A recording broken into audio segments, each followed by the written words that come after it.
जहां तारीख था जुल्मत का दाता सख्त काला था, कोई पर्दे से क्या निकला कि घर घर में उजाला था।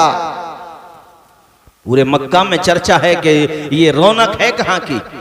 जगह जगह लोग बैठ के तबसरा कर रहे हैं, चर्चा कर रहे हैं कि यार मक्का में क्या हुआ है। आज तो सूरज भी निकला है तो ढंग ही अलग है, रंग ही अलग है, हवाएं चल रही हैं तो सुहानी है।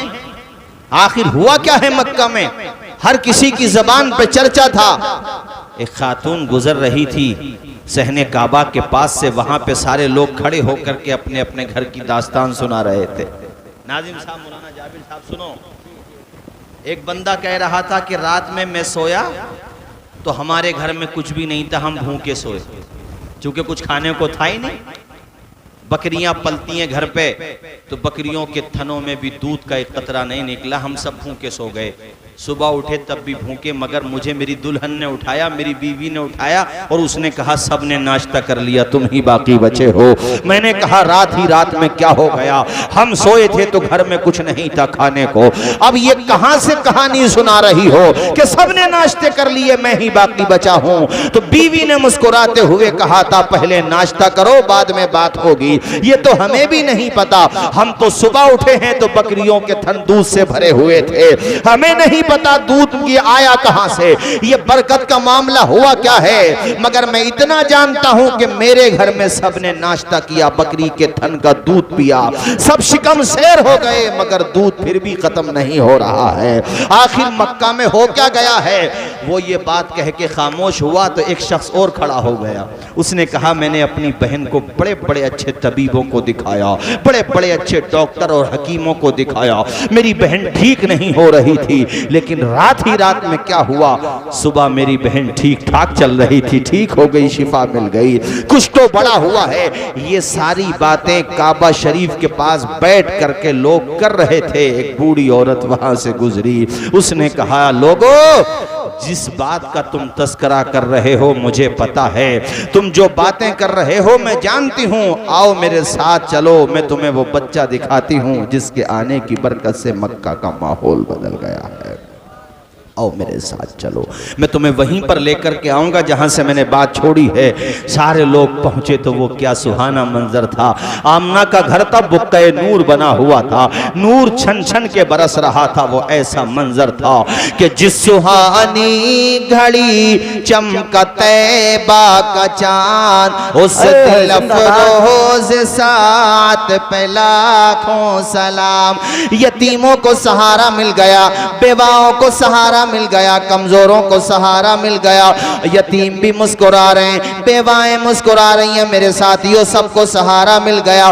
दबे कुचलों की आवाज अल्लाह अकबर, सबकी तरफ से यही मुबारकबादी दी जा रही है कि आमना के लाल तशरीफ ले आए हैं, रहमतुल लिल आलमीन तशरीफ ले आए हैं। अब मुझे तुम ये बताओ कि जिनके आने की खुशी बच्चे बच्चे को, औरतों को, मर्दो जवान को, बूढ़ों को, सबको है, उस माँ को कितनी खुशी होगी जिसके शिकम से रहमतुल लिल आलमीन पे। जी जी जी। उस दादा को कितनी खुशी होगी कि अल्लाह ताला ने जिनकी नस्ल में आमना के लाल हैं। अब तुम मुझे यहाँ ये समझाओ, मैं जो बताना चाहता हूँ कि इस मौके पर हजरत आमिना को अपने फोत शुदा शौहर हजरत अब्दुल्ला की कितनी याद आ रही हो।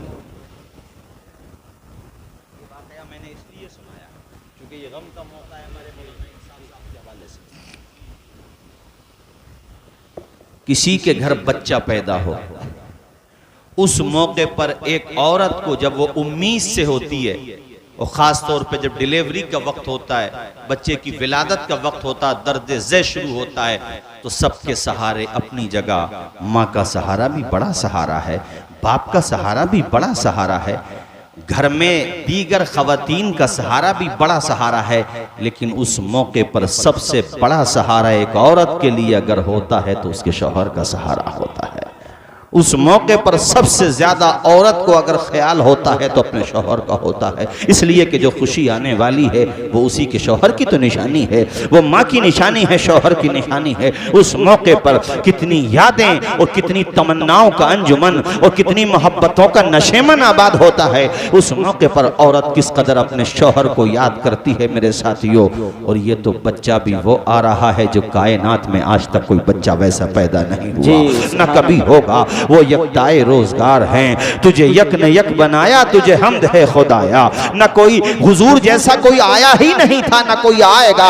अरे वो जो न थे तो कुछ न था, वो जो न हो तो कुछ न हो। जान है वो जहान की, जान है तो जहान है। मुझे ये बताओ मेरे साथियों, मेरे हुजूर जैसा कोई पैदा न हुआ, न कभी हुआ था, न कभी होगा। उस माँ, उसकी माँ के कलेजे से तो पूछो, उस मौके पर सैयदा आमिना को अपने शौहर की कितनी याद आ रही होगी, हजरत अब्दुल्लाह की कितनी याद आ रही होगी।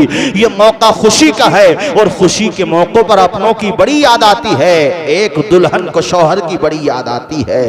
या तो पैदाइश का वक्त है, अगर किसी के घर पे ईद का मौका आ जाए, बकरा ईद का मौका आ जाए, खुशी का मौका आ जाए, घर पे शादी का मौका आ जाए, शौहर कहीं दूसरे मुल्क में रहता हो, दूसरे सूबे में रहता हो और तुम्हें खुशी के मौके पर घर पे सबके चेहरे नजर आ रहे हो, एक औरत को अपने शौहर का चेहरा नजर ना आए तो जरा सोचो उसको कितनी याद आएगी, जरा तसव्वुर करो। मैं तो बता रहा हूं पैदाइश के वक्त की बात। अल्लाह अकबर कबीरा, सैयदा आमना ने अपने मोहम्मद को गोद में उठाया, चूमा, पेशानी को चूमा। मेरे आका दुनिया में तशरीफ लाए तो सजदे की हालत में थे मेरे साथियों। गोया के मतलब आपकी जो यानी आपका जो सरे अक़दस था आसमान की तरफ आप किए हुए थे। और ये भी है कि आप दुनिया में तशरीफ लाए हैं। ऐ मेरे भाइयों, बरकतों वाले पैगंबर हैं, आखिरी नबी हैं, अफजलुर रसूल हैं। अरे वो रसूलों के सरदार हैं, नबियों के सरदार हैं। आला हजरत ने अल्लाह की कसम बिल्कुल सच कहा है। और जो कहा है मैं चाहता हूं मैं भी कहूं, आप भी कहें, सारे लोग झूम के पढ़ो, सबसे आला वो आला हमारा नबी। हाथ उठा के पढ़ो, सबसे आला वो आला हमारा नबी, सबसे बाला वो बाला हमारा नबी। खल्क से औलिया, औलिया से रसूल और रसूलों से आला हमारा नबी। बदली रसूलों की होती रही, चांद बदली का निकला हमारा नबी, चांद बदली का निकला हमारा नबी। उस मौके पर मैं आपको वहीं पे लाना चाहता हूं। हजरत आमिना को अपने शौहर की याद आई, आंखें भर आईं।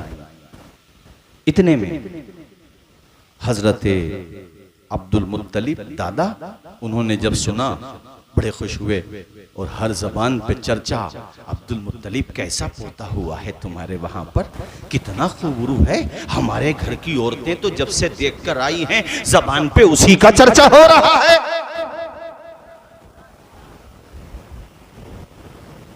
सरदारे कुरैश, कितना खूबरू है तुम्हारा पोता, क्या तुमने अब तक नहीं देखा? अरे जब से हमारे घर की औरतों ने तुम्हारे पोते को देखा है वो अपने पोतों को भूल गई हैं, वो अपने बच्चों को भूल गई हैं। वो सब ये कह रही हैं पूरे मक्का की धरती पे ऐसा बच्चा पैदा नहीं हुआ है। वो ये कह रही हैं मक्का तो मक्का है, पूरी दुनिया में इतना खूबसूरत बच्चा पैदा नहीं हुआ है। उसकी आंखों का जवाब नहीं है, उसकी पेशानी का जवाब नहीं है, उसके होठों का जवाब नहीं है। यार क्या जवाब होता? मेरे आका के होठ है पतली पतली गुले उसकी पत्तियां, उन लबों की नजाकत पे लाखों सलाम। अल्लाह अकबर कबीरा, जिस तरफ उठ गई दम में दम आ गया। ऐ मेरे साथियों, में बताऊंगा तो बात बहुत लंबी हो जाएगी, मुख्तसर सुनो। अब्दुल मुत्तलिब आप दीदा खुशी में हजरत आमना के दरवाजे के करीब पहुंच गए।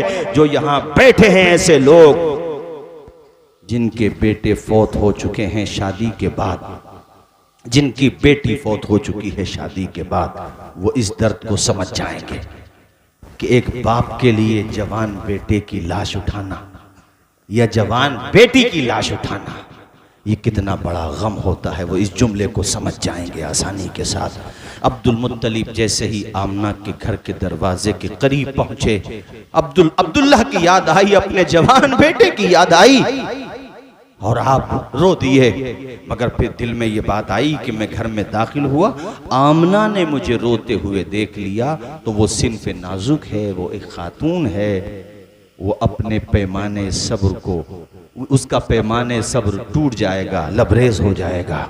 अगर मैं सामने रो दूंगा तो मेरी आमना और ज्यादा रोने लगेंगी। तो आपने अपने आंसुओं को साफ किया, अंदर दाखिल हुए। ऐसे मौके पे जब दादा को देखा, हमारे नबी के दादा को देखा, अपने ससुर को देखा, हजरते आमना ने, हजरते सैयदा आमना खातून, अल्लाह अकबर। यार हमारी माओं का इतना रुतबा है कि हम कदम चूम लें तो शरीयत हमारे माथे को चूमती है। हमारी माओं का इतना मकाम है कि जहां वो पांव रख दें, उस पांव की मिट्टी को भी हम आंखों का सुरमा बना लें तब भी हक अदा नहीं हो सकता। हमारी माओं का इतना रुतबा है कि हम अपने माँ बाप को मोहब्बत से देख लें तो अल्लाह हज्जे मबरूर का सवाब अता फरमाता है। हमारी माँ का इतना मकाम है कि पैरों तले जन्नत है, और बाप का इतना मकाम है कि जन्नत का दरवाजा है। ओ भाई, और उस आमना का मकाम कितना बुलंद होगा जिनकी शिकम में मोहम्मदुर रसूलुल्लाह रहे और वो आखिरी नबी की माँ है। उनके मकाम और मर्तबा का अंजाना कोई नहीं लगा सकता। अल्लाह अकबर कबीरा। हजरत आमना ने जैसे ही सरदार कुरैश को देखा, खुशी के आंसू आ गए। हजरत अब्दुल मुत्तलिब करीब गए और हजरत आमना के सरे अक़दस पे अपना मुबारक हाथ रखा और कहा, बेटी आमना जरा मुझे मेरा पोता दिखा दे। आए है हुजूर सूफ के कपड़े में आराम फरमा थे। आपने रुख अक़दस से जब कर कपड़ा हटाया, अल्लाह की कसम आप यकीन माने उस कैफियत को देखो, ना तो कोई शायर नज़म में बयान कर सकता है, ना कोई मुसन्निफ नसर में बयान कर सकता है, ना कोई खतीब तकरीर में बयान कर सकता है, ना कोई शायर शायरी में बयान कर सकता है। वो कैसा मंजर था अब्दुल मुत्तलिब जाने या हजरत आमिना जाने, वो कितना खूबरू और कितना हसीन मंजर था। चश्मे फलक गवाह हो गया था। आमना का घर बुक्के नूर बन गया था। अल्लाह अकबर कबीरा। दाद दे रहे थे आसमान के फरिश्ते, वो कितना मुबारक मौका था।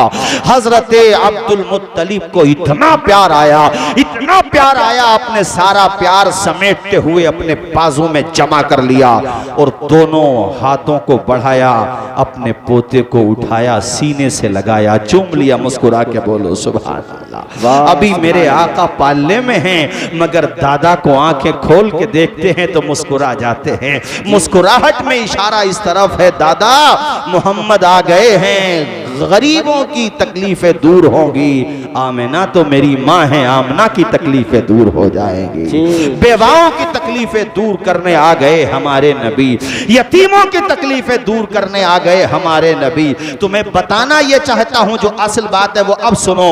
अगर किसी की माँ बचपने में फौत हो गई है, बच्चे छोटे छोटे साहब के, अगर किसी का बाप बचपने में शहीद हो गया, उसने बाप का प्यार न देखा, जब बाप की याद आया करे तो दिल थोड़ा न किया करे, ये सोच के सब्र किया करे। दुनिया की सबसे अजीम हस्ती जब दुनिया में तशरीफ लाए तो बाप का साया उठ चुका था। अल्लाह अकबर कबीरा। साथियों, तो ए यतीमों, कभी दिल थोड़ा न करना।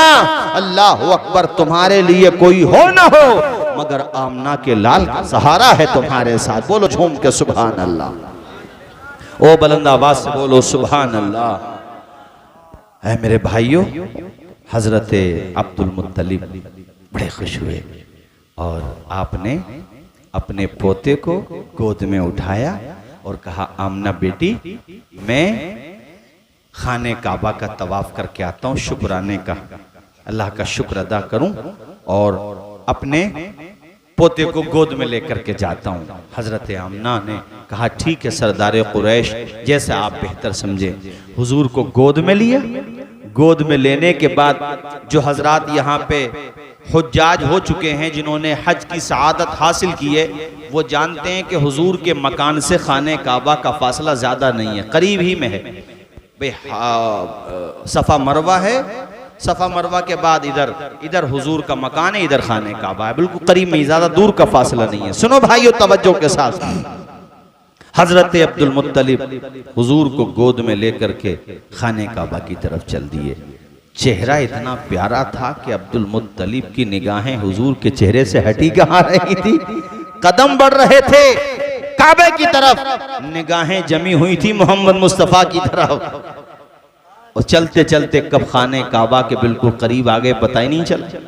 जब काबा बिल्कुल करीब आ गया तो मेरी तरफ देखना, हुजूर को ऐसे देख रहे थे। जब काबा करीब आया तो निगाहें इधर से हटा करके उधर की, और आपने जब काबे को देखा तो जहन चकरा गया, पैरों तले जमीन खिसक गई। मामला बड़ा अजीब था।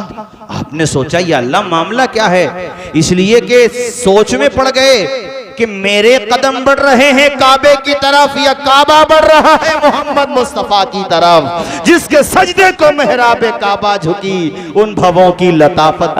नारे तकबीर, नारे रिसालत, नारे गौसियत, मसलके आला हजरत, फैजाने आला हजरत, उलमाए अहले सुन्नत, अल्लामा तौसीफ रजा साहिब किबला, नारे तकबीर। बहुत अच्छी, जिंदाबाद। अल्लाह अल्लाह, खाने काबा झूम रहा था, गोया कि वो भी खुशी मना रहा था, इसलिए कि मेरे साथियों नमाज का किबला काबा है और काबे का काबा मोहम्मद मुस्तफ़ा है। सुभान अल्लाह। इसीलिए हमारे आला हजरत ने कहा, हाजियों आओ शहनशाह का रोजा देखो, काबा तो देख चुके काबे का काबा देखो।